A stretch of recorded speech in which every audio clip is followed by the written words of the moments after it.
جی بسم اللہ الرحمن الرحیم۔ جی سامعین، میں ہوں ڈاکٹر اظہار احمد گلزار۔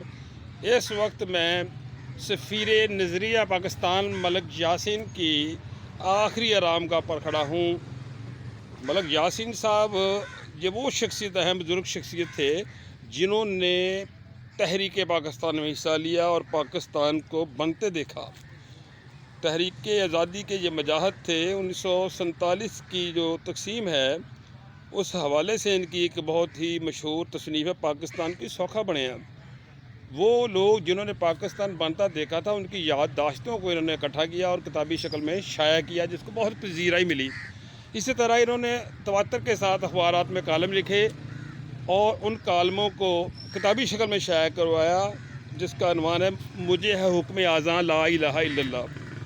تو ملک یاسین صاحب بہت ہی زندہ دل انسان تھے اور زندگی کے آخری حصے میں قلم و کرتاس کے ساتھ ہی ان کا تعلق رہا اور ہمیشہ دوستوں کو مسکراتے چہرے، کھلی پیشانی اور کھلی باہوں سے ملنا ان کا طرہ امتیاز رہا ہے۔ تو میں سمجھتا ہوں کہ انہوں نے 2001 سے جو باقاعدہ طور پر اخباروں میں لکھنا شروع کیا اور وہ جو ان کے کالم اکٹھے ہوئے اس کو انہوں نے کتابی شکل میں شائع کیا، مجھے ہے حکم اذاں لا الہ الا اللہ۔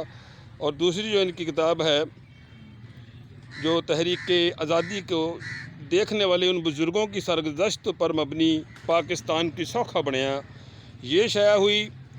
تو میں سمجھتا ہوں کہ ایسے وہ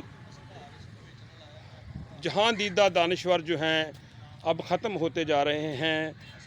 فیصل آباد کے ان جہاں دیدہ دانشوروں میں ملک یاسین کا ایک نام تھا۔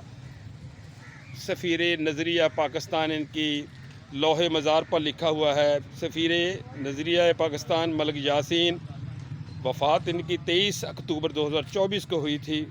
ہماری دعا اللہ تبارک و تعالیٰ ان کی بخشش فرمائے اور درجات کی بلندی سے نوازے۔